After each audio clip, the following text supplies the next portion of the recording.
안녕하세요. 파이를 디지털 화폐로 안내하는 토끼굴입니다.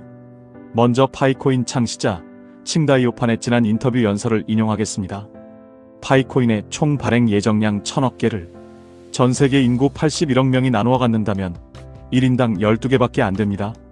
만일 여러분이 지금까지 파이코인 1000개를 채굴했다면 그 숫자는 결코 적지 않은 채굴량임을 알아야 합니다. 파이 생태계 안에서 파이코인이 본격적으로 사용되기 시작하고 거래소에 상장이 될 때쯤에는 그 1000개의 가치는 우리의 상상을 초월할 것입니다. 1000개밖에 채굴 못했다고 전혀 실망할 필요가 없는 이유입니다. 지금까지 칭다이오판의 인터뷰 내용을 여러분은 어떻게 생각하시나요? 칭다이오판 발언의 맥락을 한번 짚어보겠습니다. 칭다이오판 박사가 제시한 계산법은 전 세계 인구 81억 명 대비 희소성이었습니다. 1인당 평균 보유 가능량은 인구 대비 개인당 12개밖에 돌아가지 않습니다. 1000개 보유의 의미는 전 세계 평균 보유량의 약 80배 이상을 갖고 있는 셈인 것이죠. 발언 내용에서 1000개만 가져도 상상을 초월한다. 결코 적지 않다고 강조한 것은 단순히 용돈 벌이 수준인 몇십만원, 몇백만원 단위를 의미한 것이 아닙니다.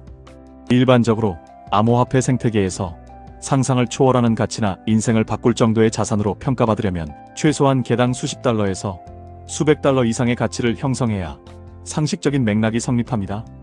그럼 파이가 진짜 화폐가 될 수 있을까? 이 질문을 채굴을 시작한 그날부터 지금까지 한 번도 안 던져본 분은 없으실 것입니다. 가격이 오를 때는 역시 되는구나 싶다가도 조정을 받으면 이거 그냥 게임머니 아니었나 싶기도 하는 것이죠. 오늘은 이 질문에 조금 다른 각도로 접근해 보려고 합니다. 파이 자체의 기술력이나 가격이 아니라 파이를 둘러싼 환경이 지금 어떻게 바뀌고 있는지를 먼저 보는 것입니다. 결론부터 말씀드리면 지금 이 시점은 파이코인 같은 실사용 지향 프로젝트가 화폐로 진화하기에 역사상 가장 우호적인 조건이 동시에 갖춰지고 있는 구간입니다. 왜 그렇게 말할 수 있는지 차근차근 짚어보겠습니다. 먼저 냉정하게 짚고 갈게요. 지난 1년간 파이코인 가격은 고점 대비 큰 폭으로 조정받았고 1년 전과 비교해도 여전히 크게 낮은 수준에 머물러 있습니다. 매일 수백만 개의 토큰이 언락되며 시장에 풀리고 있고 거래소에 대기 중인 물량도 상당하죠. 결국 초기 채굴자들 팔아치우기용 아니냐는 냉소도 여전히 존재합니다. 여기에 완전 오픈 메인넷 출시가 오랫동안 지연되면서 폰지 아니냐는 의혹도 완전히 사라지지 않았습니다. 이런 우려를 무시하고 넘어가면 이 채널의 신뢰가 깨진다고 생각합니다.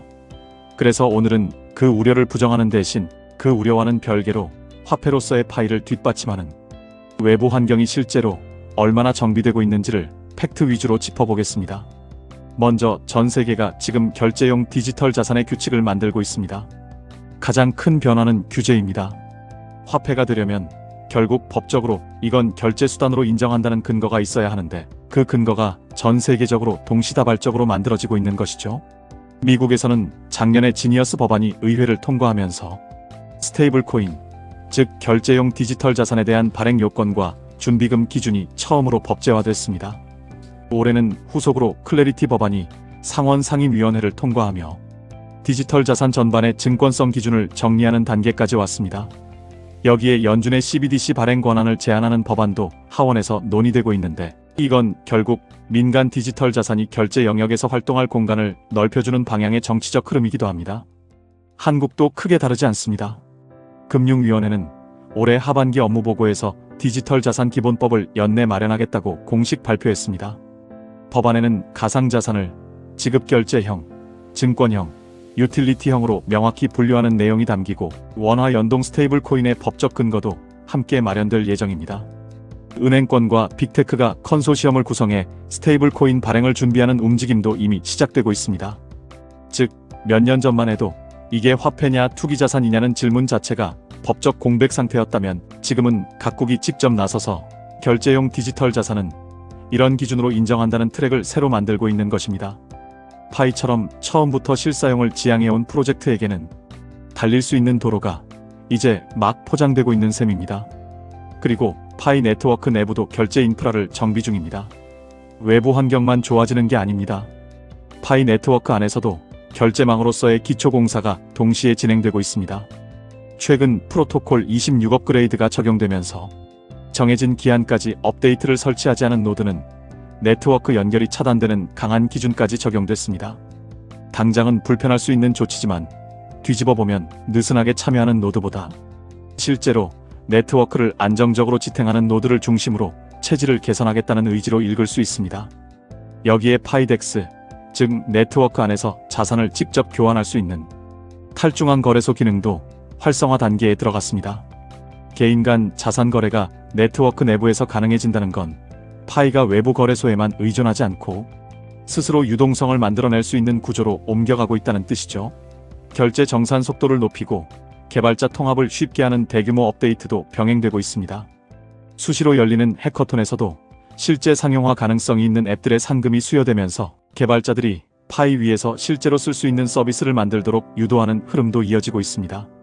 게임, 결제, 커머스 영역의 D앱들이 하나씩 늘어날 때마다 파이가 채굴만 하는 코인에서 실제로 뭔가를 할 수 있는 화폐로 조금씩 옮겨가는 셈입니다. 화폐가 되려면 결국 빠르고 예측 가능한 정산, 스스로 유지되는 유동성, 이 두 가지가 필수인데 그 기초 체력을 키우는 작업이 지금 이 순간에도 이어지고 있는 것입니다. 무엇보다도 이미 지갑을 여는 사람들이 있다는 게 놀라운 변화입니다. 이론이나 법안 이야기만으로는 잘 와닿지 않으실 수 있으니 가장 현실적인 지표 하나를 보겠습니다. 코어팀은 전 세계 1만 5천 개의 파이 결제 앱이 대기 중이며 국내에서는 파이코인으로 결제를 받는 매장이 600곳이 넘는 것으로 파악하고 있습니다. 완전한 오픈 메인넷이 되지 않은 상황에서도 실제로 물건을 팔고 파이를 받는 사장님들이 계속 늘고 있다는 뜻입니다. 이건 거래소 시세표 위의 숫자가 아니라 동네 카페에서 커피 한 잔을 파이로 사고 파는 실물 경제의 흔적입니다. 화폐는 결국 누군가 그것을 받아주는가에서 출발하는데 그 최소 조건이 국내에서만 벌써 수백 곳 단위로 채워지고 있는 거죠. 여기에 게임, 앱 생태계 쪽에서도 실사용 사례를 만들려는 해커톤과 파트너십이 이어지면서 결제 저변이 오프라인과 온라인 양쪽에서 동시에 넓어지고 있습니다. 물론 이 모든 흐름이 자동으로 가격 상승을 보장하지는 않습니다. 하루 수백만 개 단위의 토큰 언락은 여전히 구조적인 매도 압력으로 작용하고 있고 국내외 법안들도 아직 최종 통과 전 단계에 머물러 있습니다. 환경이 좋아지고 있다는 것과 내일 당장 화폐로 널리 쓰인다는 건 분명히 다른 이야기입니다. 다만 확실한 건 이것입니다. 몇 년 전에는 존재하지도 않았던 규제 트랙, 내부 결제 인프라, 그리고 실제로 결제가 이루어지는 매장이 지금은 동시에 갖춰지고 있다는 점입니다. 씨앗과 토양이 같이 준비되는 시기, 지금이 딱 그 구간이라고 저는 봅니다. 성급하게 이제 다 됐다고 말하는 대신 지금이 그 어느 때보다 준비된 시기다라고 말씀드리는 게 더 정직한 표현일 것 같습니다. 실제로 최근 시장 반응을 봐도 이런 분위기가 조금씩 읽힙니다. 프로토콜 26의 노드 차단 기한을 앞두고 오히려 가격이 반등하며 코인게코 인기 목록에 오르는 모습이 나왔는데 이는 업그레이드 자체를 단순한 리스크가 아니라 네트워크가 다음 단계로 넘어가는 신호로 받아들이는 투자자들이 있다는 뜻으로도 해석할 수 있습니다. 물론 단기 반등 하나로 큰 흐름을 단정할 수는 없지만 적어도 악재로만 소비되지는 않았다는 점은 눈여겨볼 만합니다. 무엇보다 파이만이 가진 강점은 규모의 힘입니다. 환경이 아무리 좋아져도 그 환경을 채울 사람이 없으면 의미가 없습니다. 이 지점에서 파이코인은 다른 신생 프로젝트와 결정적으로 다른 지점을 하나 갖고 있습니다. 바로 이미 수천만 명 단위로 형성된 파이오니어 커뮤니티입니다. 대부분의 결제용 디지털 자산 프로젝트가 사용자를 어떻게 모을 것인가부터 고민해야 하는 것과 달리 파이는 이미 스마트폰으로 채굴하고 KYC 인증을 거치고 지갑을 열어본 경험이 있는 사람들이 전 세계 곳곳에 퍼져 있습니다. 여기에 파이 네트워크가 오랫동안 강조해온 GCV, 즉 글로벌 합의 가치라는 개념도 눈여겨볼 만합니다. 거래소 시세에만 가치를 맡기지 않고 실사용과 커뮤니티 합의를 통해 가치를 형성하겠다는 방향성 자체가 앞서 말씀드린 규제 정비나 결제 인프라 확장과 같은 방향을 바라보고 있습니다. 법이 통로를 열고 인프라가 속도를 만들고 이미 존재하는 수천만 명의 사용자가 그 통로를 실제로 오가는 그림. 이게 바로 지금 파이 네트워크가 서 있는 위치입니다.